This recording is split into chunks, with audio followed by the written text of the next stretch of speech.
Kumbaga, gumagawa sila ng ibang issue para malisan sa totoong problema na binabato sa kanila. Parang alibay na lang po nila. Parang gumagawa sila ng magaganda pero behind that, nakakatakot yung ginagawa nilang mga isang kasamaan na rin. Kaya nakakaano lang po ng maraming Pilipino ang hindi nila alam kung ano talaga ang nangyayari, ang totoong nangyayari sa bansa natin at sa mga taong nasasangkot sa kung ano-anong mga issue po.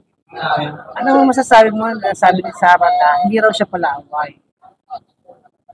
Hindi ko po kasi yung sinabi lang niya na pagbabanta, unang-una sa presidente, hindi lang basta away yun eh. Isang ano yun eh, isang normal na ano pagka krimen talaga yung ginawa niyang pagbabanta sa lalo na pangulo po natin yun eh.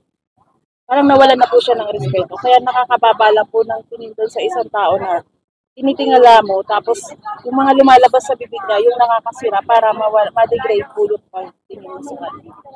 Ma'am, susugan ko lang yung tanong nung kasama ko kanina.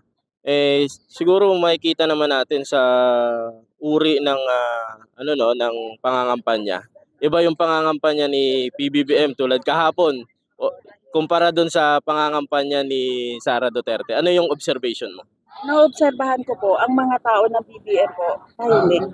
Tahimik lang po. Hindi sila, never po akong nakarinig ng negative sa mga pro-BBM po o pro-government. Ano po yung hina-highlight ng mga tulad ng sa alyansa? Ano yung hina-highlights? Ang hina-highlights po talaga nila is yung pagkakaisa po para sa pagbabago. Kasi kagaya ng ano po namin, yung one movement po, sinusuportahan po talaga namin yung Pangulo kasi gusto po namin ng pagbabago. Tama na po yung paulit-ulit na nangyayari, yung mga corruption, kung ano-ano pandoloko sa mga kawawang Pilipino na hindi nila alam kung ano talaga yung totoong nangyayari sa realidad po.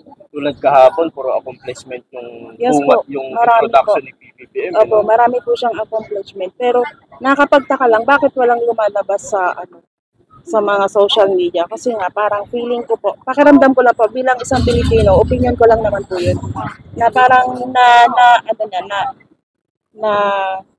Mamanipula. namamanipula po nila yung social media.